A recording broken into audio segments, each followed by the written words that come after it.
नमस्कार दोस्तों, कैसे हैं आप सब। तो हमने पिछले वीडियो में बात करी थी कि संख्याएं क्या होती है, उसकी परिभाषा पढ़े थे, उसके प्रकार पढ़े थे। संख्या की परिभाषा क्या थी? संख्या की परिभाषा मैं एक बार फिर से रिपीट कर देता हूँ कल की चीज़ों को, ताकि आपको अच्छे से समझ में आ जाए। हम जिन अंकों का लिखने के लिए प्रयोग करते हैं उन्हें संख्याएं कहते हैं। किन अंकों का प्रयोग करते हैं? 0 का प्रयोग करते हैं, 1 का, 2, 3, 4, 5, 6, 7, 8, 9, 10। यहाँ से लेकर यहाँ तक टोटल 10 संख्या होती है। तो संख्या कुल कितनी हो जाएगी अपने पास? 10। 10 जो बना है वो तो 1 और 0 से मिलके बना है, इसलिए इसको हम नहीं मानेंगे। संख्या अपने पास ये है। इतनी बात समझ में आई। और ये उदाहरण। फिर संख्याओं के प्रकार। संख्या, सबसे पहले हमने प्राकृतिक संख्या पढ़ी थी। प्राकृतिक संख्या 1 से लेकर अनंत तक की जितनी भी संख्याएं हैं उन्हें प्राकृतिक संख्या कहते हैं, जिसमें 0 शामिल नहीं होता है। ये प्राकृतिक संख्या की परिभाषा थी।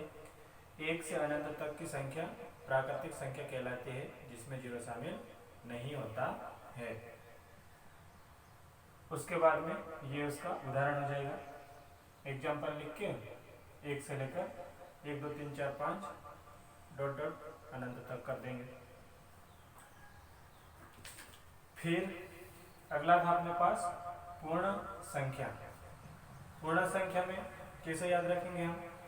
0 से लेकर अनंत तक की संख्या को पूर्ण संख्या कहते हैं, जिसमें 0 शामिल होता है।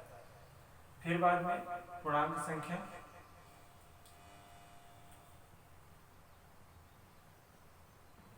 पूर्णांक संख्या, पूर्णांक संख्या में ऋणात्मक संख्या, धनात्मक संख्या और 0 ये भी शामिल होता है। इसको हम क्या बोल रहे थे? 0 को उदासीन। इतनी बातें करी थी। इसके बाद बात करी थी हमने, इतनी बातें समझ में आ गई होगी। ये हमने कल से ही पढ़ लिया था और पिछले वीडियो में हमने पढ़ लिया था और उतार भी लिया था होगा आप लोगों ने। ये स्क्रीनशॉट ले लिया था होगा, फिर सिस्टमेटिक उतार लिया था होगा। हम बहुत सारी बातें करते हैं, लेकिन उतारेंगे केवल उसी को जो मैं उतारने के लिए बोलूँगा। अभी मैंने क्या क्या उतारने के लिए बोला था? संख्या डाला, उसकी परिभाषा लिखने के लिए बोली थी। दैनिक जीवन में हम जिन अंकों का प्रयोग लिखने के लिए करते हैं उन्हें संख्याएं कहते हैं। फिर बाद में ये तो परिभाषा जो मैंने बोली, फिर ये उदाहरण आ जाएगा। फिर बाद में आगे संख्याओं के प्रकार में पहला प्रकार लिखा था हमने प्राकृतिक संख्या। उसकी परिभाषा क्या थी? 1 से लेकर अनंत तक की संख्या को प्राकृतिक संख्या कहते हैं, जिसमें 0 शामिल नहीं होता है। उसके उदाहरण एग्जाम्पल के लिए एग्जाम्पल लिखा और फिर बाद में 1, 2, 3, 4 डॉट डॉट डॉट अनंत तक कर देंगे।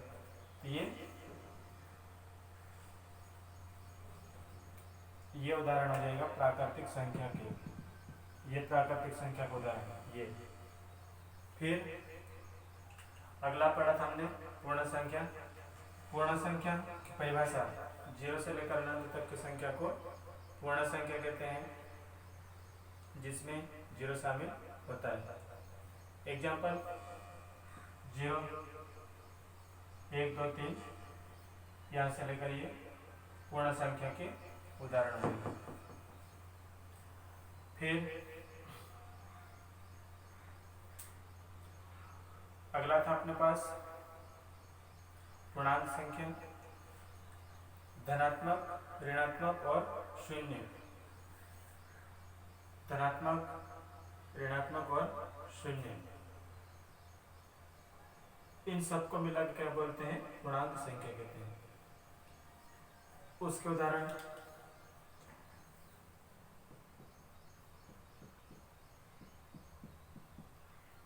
ये इसके उदाहरण हो जाएंगे।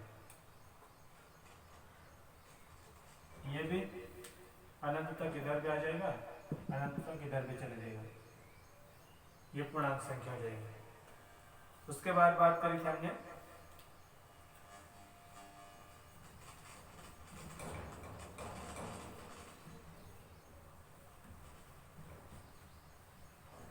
विषम और सम।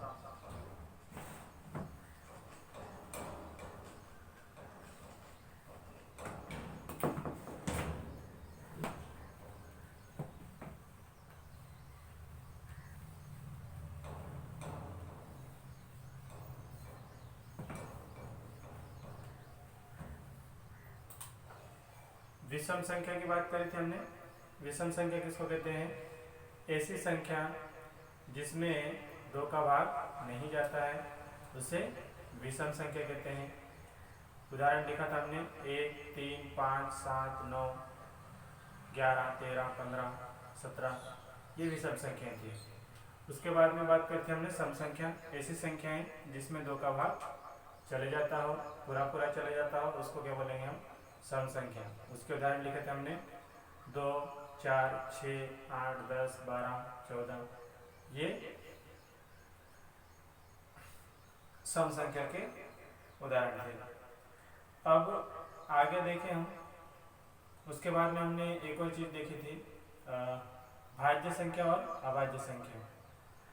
सम और विषम संख्याओं के सूत्र लिखे थे। विषम संख्या का सूत्र था अपने पास 2n -1, 2n - 1, ये विषम संख्या का सूत्र था। और सम का सूत्र क्या था अपने पास? 2n। ये चीजें हमने देख ली थी कल। भाज्य संख्या ऐसी संख्या जिसमें स्वयं और एक के अतिरिक्त अन्य संख्या का भी भाग जाना चाहिए, तो उसे भाज्य संख्या कहते हैं। भाज्य संख्या हमने देखी थी, भाज्य संख्या कौन कौन सी थी, उदाहरण लिखे थे हमने। फिर बाद में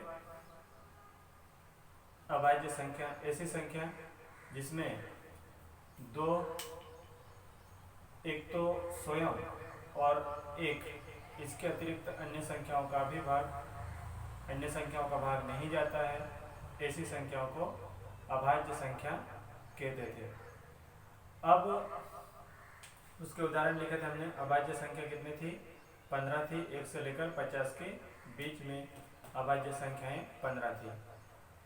1 से लेकर 50 के बीच में भाज्य संख्याएं 34 थी। और सबसे छोटा जो नंबर आता है वो है 1। 1 ना तो भाज्य था और ना ही अभाज्य था। इतनी बातें हमने कल देखी थी।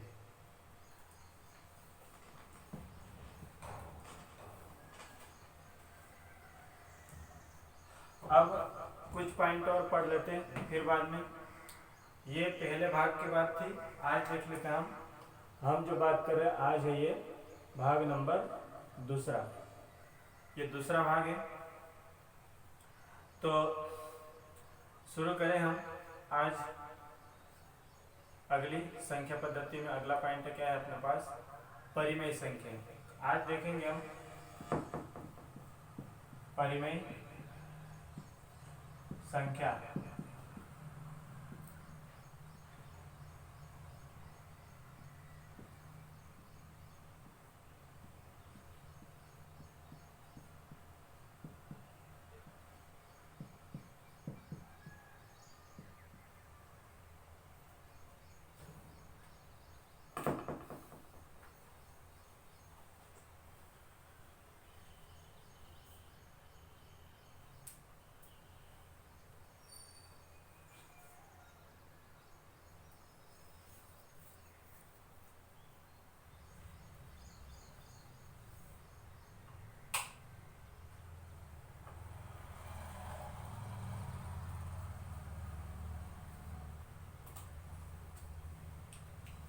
परिमेय संख्या क्या होती है?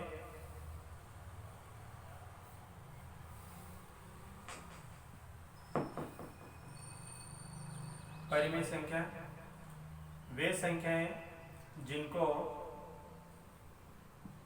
P बटे Q के रूप में लिखा जा सकता है, जहां Q बराबर नहीं होना चाहिए 0। मतलब ऐसी संख्याएं जिनको बट्टे में लिखा जा सकता है उनको परिमेय संख्या कहते हैं। देख लेंगे आप लोग अच्छे से, उसके बाद में लिखेंगे। जैसे 1 लिखा, 2, 3, 4, 5। कोई सी भी संख्या जो होती है उसके बट्टे में अगर कुछ नहीं है तो हम उसके बट्टे में 1 मानते हैं। इसके बट्टे में भी 1 है, इसके बट्टे में भी 1 है, इसके बट्टे में भी 1 है, इसके बट्टे में भी 1 है। कोई सा भी नंबर ले लिया 250, इसके बट्टे में भी कुछ नहीं है, मतलब 1 है। मतलब ये जो लिखा हुआ है वो P बटे Q के रूप में है, P बटे Q। इसका मतलब ये होगा कि कोई सी भी संख्या लिखी हुई है, 80 लिखा हुआ है, ये क्या है? परिमेय संख्या। 10 लिखा हुआ है, ये क्या है? परिमेय संख्या। 9 लिखा हुआ है, ये भी क्या है? परिमेय संख्या। 5 लिखा, परिमेय संख्या। कोई सी भी संख्या जिसके बट्टे में कुछ नहीं है, मतलब वो कौन सी संख्या कहलाएगी? परिमेय संख्या कहलाएगी। परिमेय संख्या किसको कहते हैं? जो बट्टे में लिखी रहती है। ये हम देखते हैं कि ये बट्टे में नहीं है, लेकिन क्या बोला मैंने?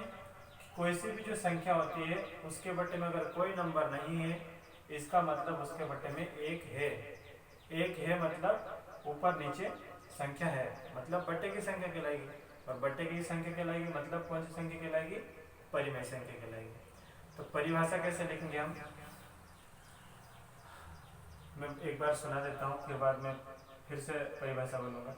ऐसी संख्याएं जिन्हें P बटे Q, जहाँ Q बराबर नहीं है 0 के रूप में लिखा जा सकता है, उन्हें परिमेय संख्या कहते हैं। क्या होगी परिभाषा? वे संख्याएं या ऐसी संख्याएं जिन्हें P बटे Q, जहाँ Q बराबर नहीं हो 0 के रूप में लिखा जा सकता है, उन्हें परिमेय संख्या कहते हैं। ये परिभाषा बोली मैंने, 2 बार बोली है।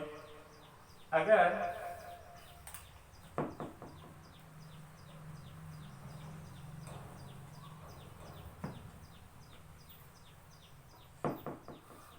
परिभाषा समझ में नहीं भी आती है तो कोई दिक्कत नहीं है, लेकिन मैं जो बात बोल रहा हूँ वो समझ में आना चाहिए। एक तो इसका सूत्र, परिमेय संख्या का सूत्र P बटे Q होता है, जहाँ पर Q 0 के बराबर नहीं होना चाहिए। मतलब कि बट्टे में 0 नहीं आना चाहिए। कोई सी भी संख्या है 5 बटे 0, इसका मतलब ये हुआ किसी भी संख्या के बट्टे में अगर 0 आता है तो उसका मान अनंत हो जाता है। अनंत का मतलब परिभाषित नहीं है। इतनी बात समझ में आ रही होगी। बट्टे में संख्या लिखी जा सकती है, लेकिन बट्टे में 0 नहीं आना चाहिए। तो परिभाषा हो गई, ऐसी संख्या जिन्हें P बटे Q के रूप में लिखा जा सकता है, जहाँ पर Q बराबर 0 नहीं होना चाहिए, उन्हें परिमेय संख्या कहते हैं। उदाहरण लिख देता हूं मैं। उदाहरण अपने पास क्या हो जाएगा? 1, 2, 3, 4,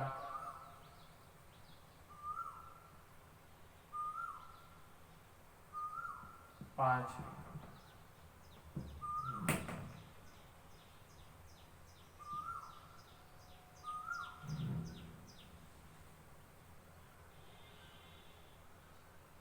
512।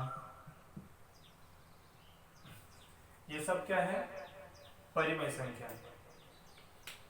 अगर हम देखें 5 बटे 2, 3 बटे 1, 3 बटे 1 तो लिखने की जरूरत नहीं, 3 बटे 2, ये भी परिमेय संख्या है, ये भी परिमेय संख्या है।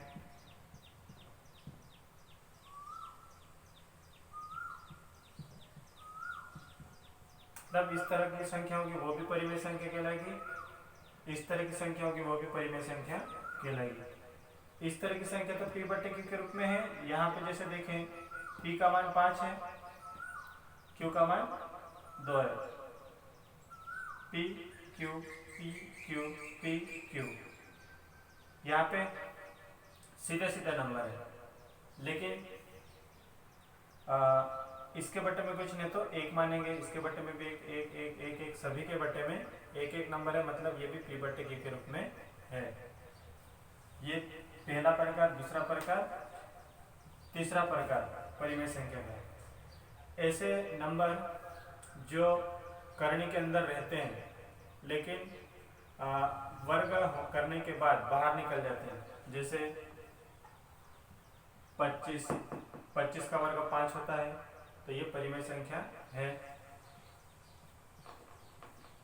16 को बाहर निकाल लेंगे तो 16 बाहर निकल जाएगा तो 4 बनेगा, 4 बनेगा मतलब ये परिमेय संख्या है।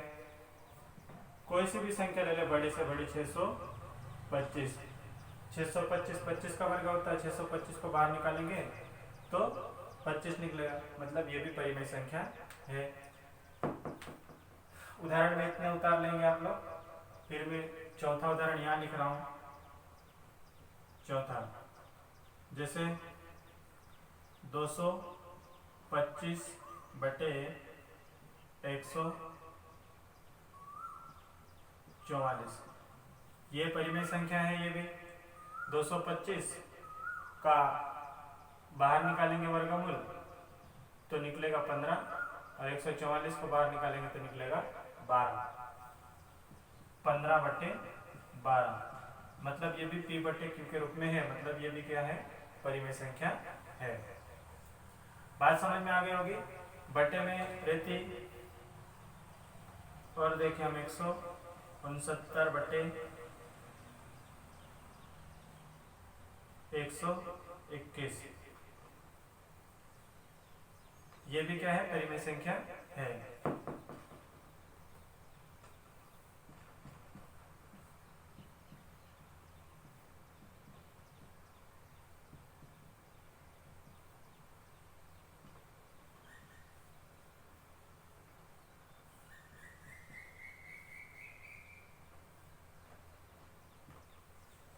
कोई सा भी नंबर ले लें, हमको इतना याद रखना है कि वो सरल हो रहा है या नहीं हो रहा है। अगर सरल हो रहा है मतलब परिमेय संख्या है, तो उतार लें आप लोग इसको, फिर हम आगे देखें।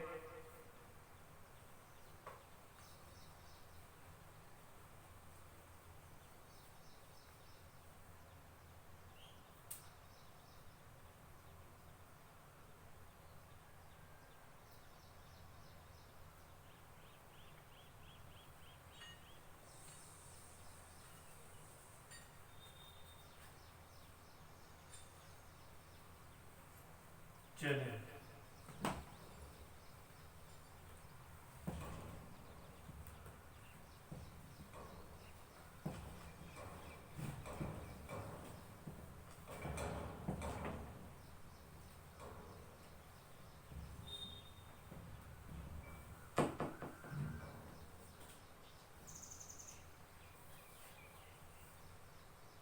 अब बात करें हम अपरिमेय संख्या की। अपरिमेय संख्या की, अपरिमेय संख्या की परिभाषा क्या हो जाएगी, परिमेय संख्या की परिभाषा के समान ही रहेगी, सिर्फ इतना लग जाएगा कि उसको पी बटे क्यू के रूप में नहीं लिखा जा सकता है। परिभाषा बोल रहा हूं मैं, आप लिख सकते हैं। ऐसी संख्याएं जिन्हें पी बटे क्यू के रूप में नहीं लिखा जा सकता है उन्हें अपरिमेय संख्याएं कहते हैं। उन्हें अपरिमेय संख्याएं कहते हैं। या दूसरी परिभाषा, ऐसी संख्याएं जिन्हें सरल नहीं किया जा सकता है उन्हें अपरिमेय संख्याएं कहते हैं। सरल नहीं किया जा सकता है मतलब देखते हैं हम कैसे नहीं किया जा सकता है। एग्जाम्पल,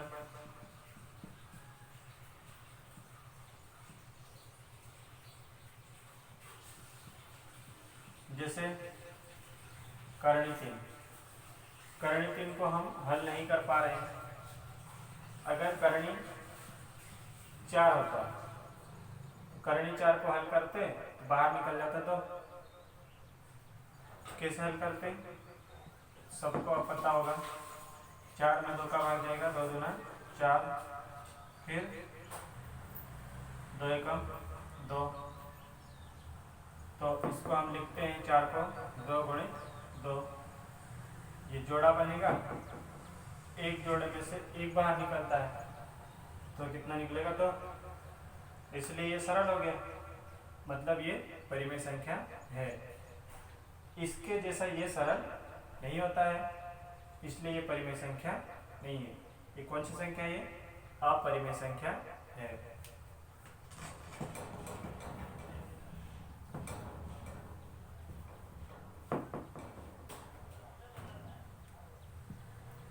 करणी 3, करणी 5, करणी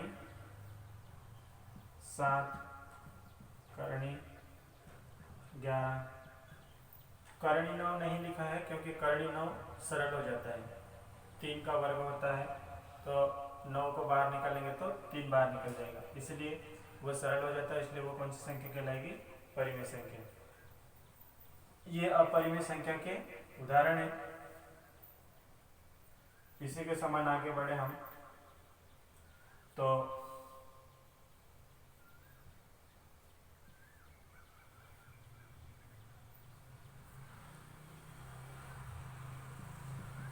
तिरपन,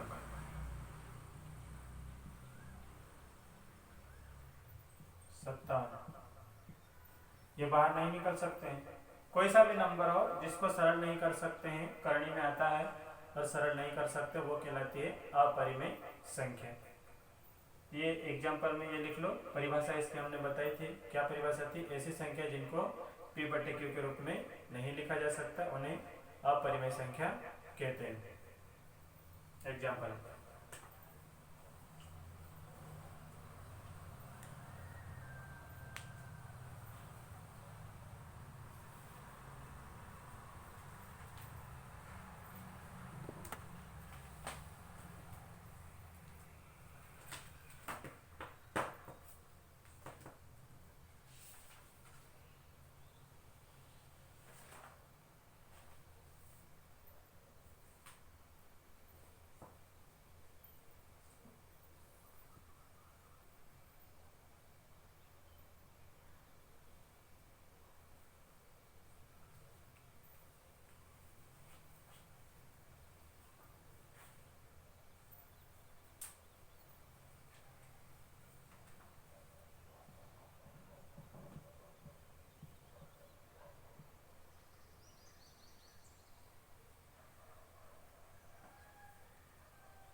चलिए अब नोट लिखेंगे।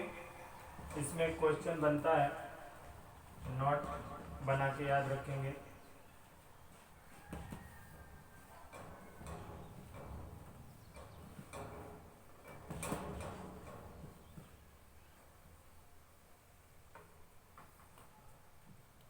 पाई,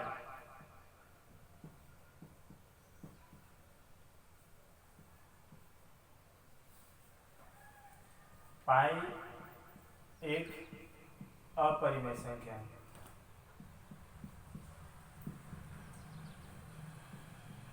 पाई एक अपरिमेय संख्या है।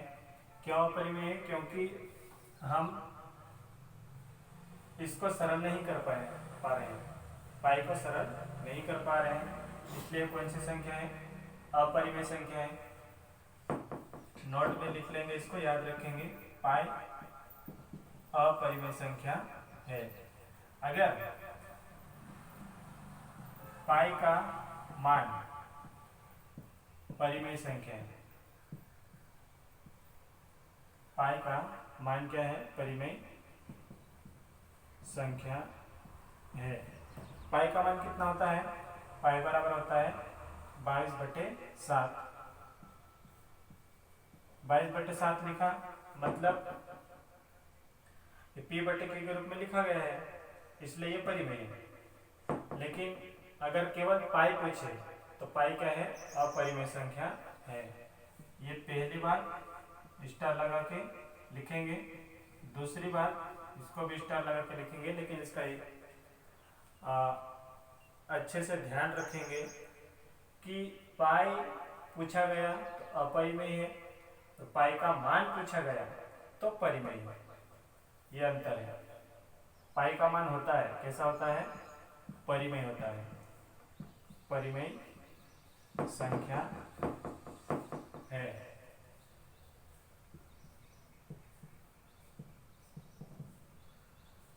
लेकिन पाई कैसा है? अपरिमेय संख्या है। आज के लिए जितना ही, ये 2 टॉपिक आज के इस वीडियो में हुआ है।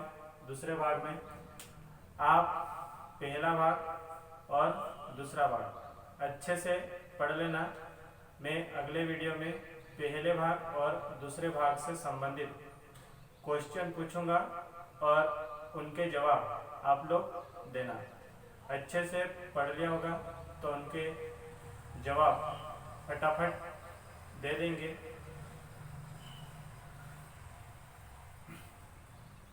पढ़ते रहिए, घर में रहिए और सुरक्षित रहिए। धन्यवाद।